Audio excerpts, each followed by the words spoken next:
역대상 25장 1절에서 31절입니다. 키워드는 찬양대 조직, 하나님을 찬양하라, 그리스도 안에서입니다. 다윗이 군대 지휘관들과 더불어 아삽과 헤만과 여두둔의 자손 중에서 구별하여 섬기게 하되 수금과 피파와 재금을 잡아 신령한 노래를 하게 하였으니 그 직무대로 일하는 자의 수요는 이러하니라. 아삽의 아들들은 삭굴과 요셉과 느다냐와 아사렐라니, 이 아삽의 아들들이 아삽의 지휘 아래 왕의 명령을 따라 신령한 노래를 하며 여두둔에게 이르러서는 그의 아들들 그달리야와 스리와 여사야와 시므이와 하사랴와 마띠디아 6사람이니 그의 아버지 여두둔의 지휘 아래 수금을 잡아 신령한 노래를 하며 여호와께 감사하며 찬양하며 헤만에게 이르러는 그의 아들들 붓기야와 mat다냐와 우시엘과 스브엘과 여리목과 하나냐와 하나니와 엘리야다와 깃달디와 로맘디에셀과 요스부가사와 말로디와 호딜과 마아시옷이라. 이는 다 헤만의 아들들이니 나팔을 부는 자들이며 헤만은 하나님의 말씀을 가진 왕의 선견자라. 하나님이 헤만에게 14아들과 3딸을 주셨더라. 이들이 다 그들의 아버지의 지휘 아래 재금과 피파와 수금을 잡아 여호와의 전에서 노래하여 하나님의 전을 섬겼으며 아삽과 여두둔과 헤만은 왕의 지휘 아래 있었으니 그들과 모든 형제 곧 여호와 찬송하기를 배워 익숙한 자의 수요가 288명이라. 이 무리의 큰 자나 작은 자나 스승이나 제자를 막론하고 다 같이 제비 뽑아 직임을 얻었으니 첫째로 제비 뽑힌 자는 아삽의 아들 중 요셉이요 둘째는 그달리야이니 그와 그의 형제들과 아들들 12명이요 셋째는 삭굴이니 그의 아들들과 형제들과 12명이요 넷째는 이스리이니 그의 아들들과 형제들과 12명이요 다섯째는 느다냐니 그의 아들들과 형제들과 12명이요 여섯째는 붓기야니 그의 아들들과 형제들과 12명이요 일곱째는 여사렐라니 그의 아들들과 형제들과 12명이요 여덟째는 여사야니 그의 아들들과 형제들과 12명이요 아홉째는 mat다냐니 그의 아들들과 형제들과 12명이요 열째는 시므이니 그의 아들들과 형제들과 12명이요 열한째는 아사렐이니 그의 아들들과 형제들과 12명이요 열두째는 하사랴니 그의 아들들과 형제들과 12명이요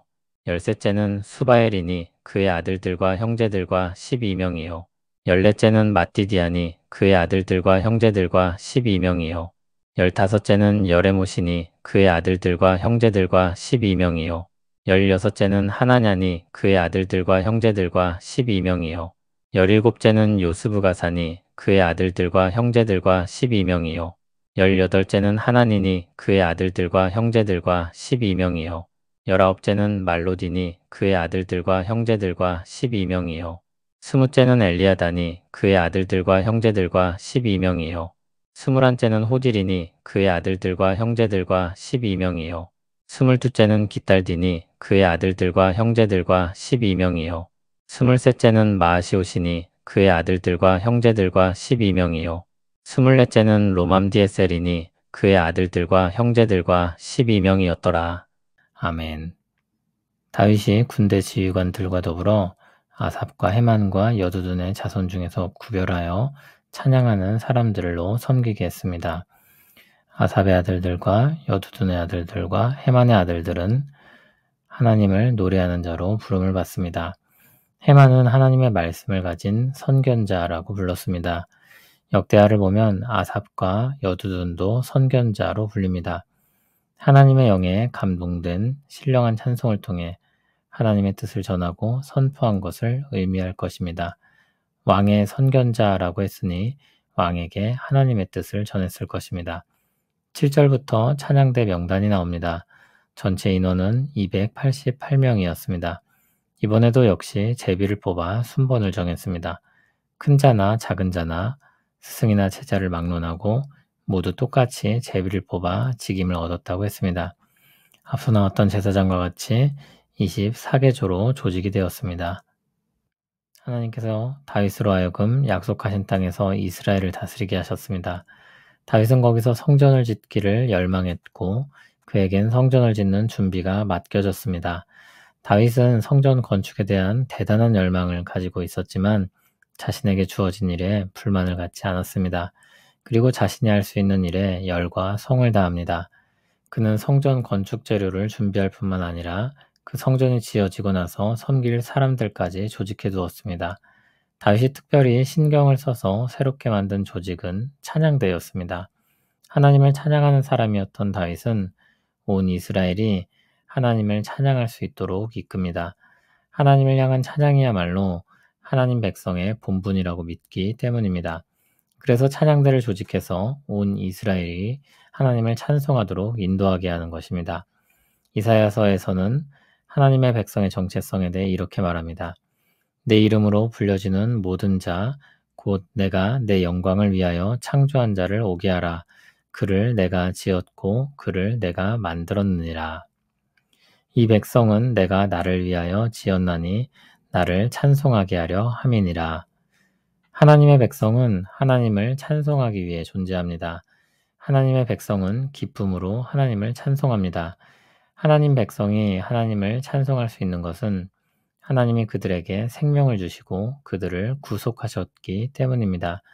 하나님 백성은 하나님의 사랑의 보살핌 가운데 하나님을 찬송하는 것입니다. 하나님께서 베푸시는 사랑의 공급 가운데 하나님을 노래하는 것입니다. 하나님과 백성들이 정상적인 관계를 맺고 있는 한 찬송은 하나님께만이 아니라 백성들에게도 기쁨이고 영광입니다. 자신들을 하나님께 속하게 하시고 사랑으로 보살피고 인도하심을 믿기 때문입니다.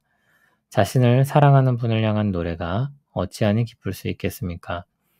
그리스도 안에서 구속된 신자들 역시 그러한 정체성을 가집니다. 성령으로 충만해진 사람들은 시와 찬송과 신령한 노래들로 서로 화답하며 마음으로 주께 노래하며 찬송합니다. 골로새서는 이렇게 말씀합니다. 그리스도의 평강이 너희 마음을 주장하게 하라. 너희는 평강을 위하여 한 몸으로 부르심을 받았나니 너희는 또한 감사하는 자가 되라. 그리스도의 말씀이 너희 속에 풍성히 거하여 모든 지혜로 피차 가르치며 권면하고 시와 찬송과 신령한 노래를 부르며 감사하는 마음으로 하나님을 찬양하고 또 무엇을 하든지 말에나 일에나 다 주 예수의 이름으로 하고 그를 힘입어 하나님 아버지께 감사하라. 하나님 백성으로서 응답하라는 말씀입니다.